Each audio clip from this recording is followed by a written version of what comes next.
Yo, what's up, Sam Squad, and welcome to another epic video. Yes, sir. Alright, so what's up, guys? Welcome to another banger. You already know it. It's been a while, I know, since we dropped. So, guys, we are back and greater than ever. So today, I got a very crazy video for you guys. But before we get into it, if you're new to the channel, please hit the subscribe button. And also, if you've already been here, please hit the like button, boy. Let's get the video to 10,000 likes. And with that being said, let's get into it.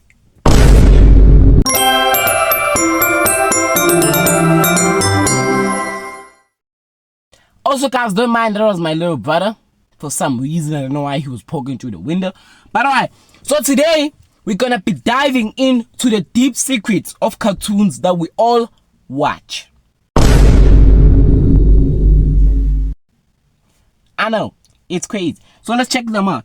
So, what if I told you SpongeBob SquarePants is more than just a kid's show? What if every character represents one of the 7 deadly sins? From Squidward's pride to Mr. Krab's greed, and even SpongeBob's hidden wrath. Bikini Bottom might be hiding a darker truth. So is this just a silly cartoon or a secret lesson about human nature? Let's dive into the shadows. So apparently, every character in SpongeBob represents the 7 deadly sins, apparently. You know what? Actually, I'm curious to find out about this now. I'm curious to find out. Let's see. Squidward tentacles as pride. Squidward is obsessed with his self-image, art, and perceived superiority. He sees himself as a cultured artist and often looks down on SpongeBob and Patrick. His inflated pride in his... Okay, this is true. Squidward does have a lot of pride, and everything they're saying about him right over here is true, because I've been watching SpongeBob since I wasn't even born, basically. That's how long I've been watching SpongeBob. Talents makes him a clear embodiment of the sin of pride. Mr. Krabs as greed. I don't disagree. Mr. Krabs is greedy. The nigga loves money, yo. That guy, Moolah. Damn. Krabs embodies greed, driven solely by the desire for money. He's willing to betray friends, overcharge customers, and hoard wealth, making him a clear representation of the sin of greed. He's back. You're crushing my arm. Unhand that penny or the arm comes off. Sandy Cheeks as lust. Sandy's passion for adventure, competition, and proving herself reflects a lust for admiration, excitement, and the thrill of being the best. Plankton as envy. Okay, that's true. Oh yeah, Plankton is definitely envy, because he is super jealous of Mr. Krabs, because Mr. Krabs is so like wealthy and all, and his business is not really going anywhere. So yeah, I do agree with that one. So wait, guys, I need to talk to my little brother, because like, what the hell is he doing? I'll be back. Alright guys, I'm back. Plankton is driven by envy, constantly jealous of Mr. Krabs' success, the Krusty Krab, and others' happiness. His desire to have what others possess defines his character. You see, it is true. Patrick Star as gluttony. Patrick embodies gluttony through his overeating, laziness, lack of ambition, and indulgence in fun without regard for anything else, showing a lack of self-discipline. Okay. Patrick is pretty lazy, I'm not gonna lie. Patrick is one of the laziest people I know. Like, bro is actually really, really lazy. SpongeBob SquarePants is wrath. SpongeBob is usually positive, but he can display intense wrath when pushed too far, often in response to frustration with his job, friends, or life. His fiery temper is a hidden side. Okay, this is true. SpongeBob is like a pretty chill person, but until he gets mad. What boy gets mad? Damn. Damn. Like, for real. Bubbly personality.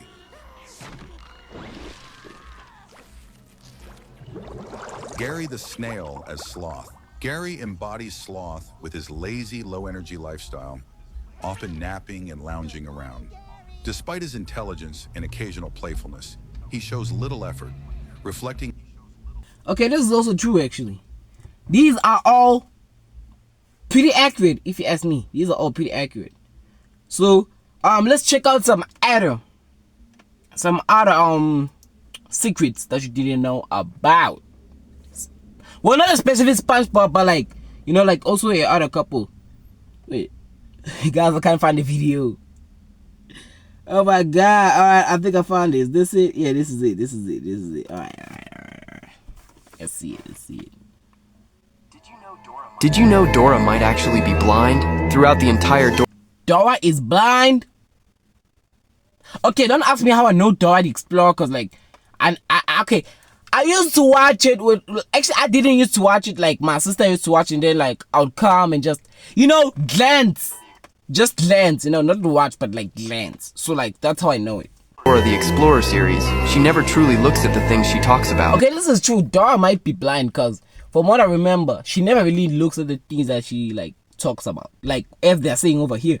Her wide open eyes never blink, never focus. So she always has to ask us viewers, where's the treasure? Which way should we go? You know, this is so irritating as a kid.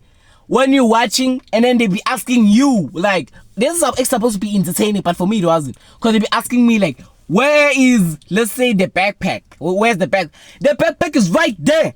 Yet they're asking me. Like, I used to get so mad watching this. I ain't gonna lie, I used to get so actually flipping mad. But yeah, Dora might be blind. I'm just starting to believe this. Because, like, apparently she never blinks and her eyes never focus. Which is why she's always asking the viewers for clues. Fox, we aren't bystanders. We're her eyes on her adventures. Think about it. Who's her only companion? That monkey who always... The monkey is her only companion. Now that I think about it, the monkey is her only companion. Holds her hand. Buzz, he leads the way ahead, warns of danger, and calms her nerves. Perhaps Buzz isn't just an ordinary animal. He's her guide monkey. This is true. Because, like, Dora has the monkey. The monkey is the one that's always walking up front, leading the way, telling her things, seeing dangers. So maybe the monkey is a guide monkey. I might be on, okay, not me, but they might be onto something. Every time they traverse forests, cross bridges, or dodge traps, Boots silently guards her, enabling her to keep moving forward. But what's truly unsettling is this detail. When Swiper the thief snatches her items, Dora never chases after him, only calling out repeatedly, "Swiper, no swiping!" Without Boots' guidance, she simply cannot find her way. In that vibrant world, Dora might see nothing at all, relying on us and Boots to piece together the adventures she imagines. Perhaps not being able to see isn't such a bad thing, because Boots will become her eyes. That's why I say she's blind. Okay, this is actually pretty true. I feel like it's pretty accurate. Dora can't see. Honestly, I feel like Dora can't see, you go. I feel like Dora can't see. I feel like she's blind. And the monkey is a guide monkey. I feel like what they're saying over here is true. Honestly, I feel like it is true. I honestly, I feel like it is. Hey guys, I'm back. And you guys can notice that I changed clothes cause yeah, it's the next day cause my phone died. So yeah. So yeah, let's continue. And also it's raining. I don't know for what reason, but it's okay. Cause I ain't gonna lie, in South Africa these days, guys, it's raining. Yo, it's raining. I don't know why. Alright, let's see this one. Let's see this one here. I was today years old when I realized something crazy in SpongeBob SquarePants. So we know SpongeBob works at the Krusty Krab, a fast food restaurant owned Yeah, we by know Mr. that. Krab. We also know the Krabby Patty is the signature dish of the restaurant, and its formula is totally secret. But wait, after noticing that the Krusty Krab is basically a crab trap, I realized the Krabby Patty is actually made of crab meat. Wait, the crab meat is made of crab meat. You know, guys, I got a theory about this, nah, but let's continue watch because I remember watching one episode, but about yeah. Think about it. There's a reason why Mr. Krabs keeps the formula secret, as he doesn't want anybody to find out. Not to mention, throughout the entire show, we see very few crabs in bikini. This is true. They are very. Mr. Krabs is the only crab in the bikini bottom. If I'm being for real, I've never seen any other crab. Oh, there is others, but like they are very few. They are very, very few.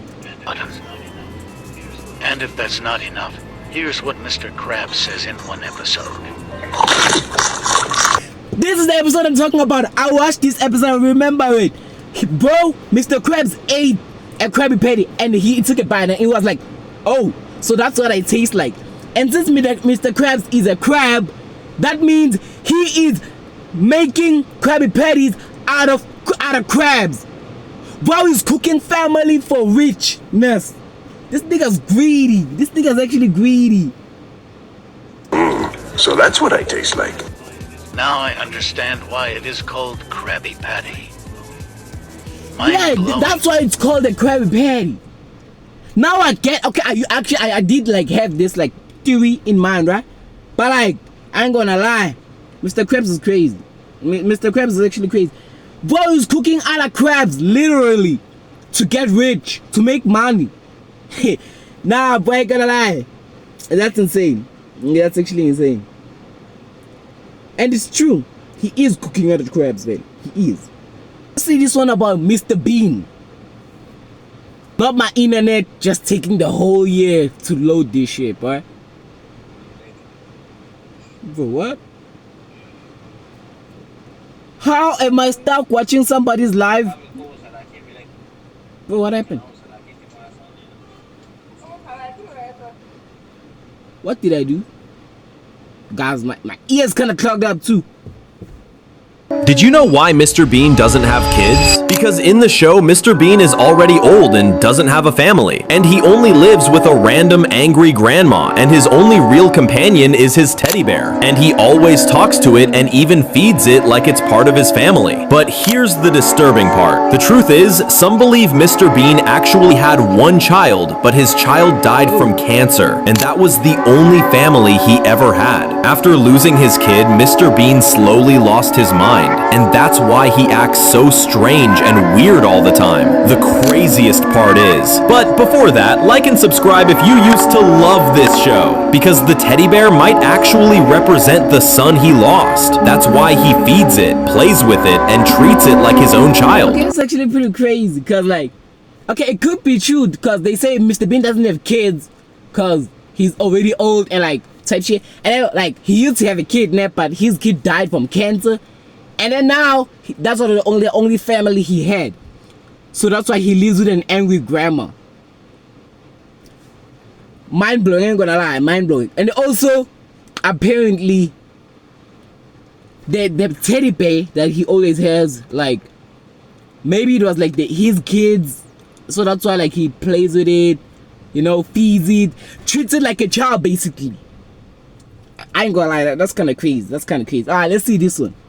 Explaining how an abuser was dealt with in a Betty Boop cartoon. And yes, I used the word abuser so I wouldn't have problems with the other word. I don't know why. But back then, producers seemed to have some urge to add strange things into their cartoons. And one of those strange things happened in a 1933 Betty Boop cartoon. In this episode called The Old Man of the Mountain, Betty goes to visit a village. And in the very first seconds of the episode, you can already see all the villagers running away. Betty comes out of the tourist house trying to understand what's going on. Then an owl stops to talk to Betty and tells her that they are all fleeing from an old man in the mountains who threatens the villagers' lives, especially the women. For some unknown reason, Betty decides to climb the mountain to see who this man is. In truth, the real reason she did this was just to fill the script. On her way up, she finds a woman crying with babies in a stroller, and when she reaches the top, Betty comes across this strange-looking old man. That's when she realizes why everyone was running from him, and also why that woman was crying with her babies. From that point on, the episode is basically Betty running away from this man. Eventually, he manages to grab her in a forest, but then the villagers appear, team up, and beat him up. The episode ends with the old man tied up by his arms and legs. Because of how intense it was, the cartoon was banned, but today, you can easily find it on the internet.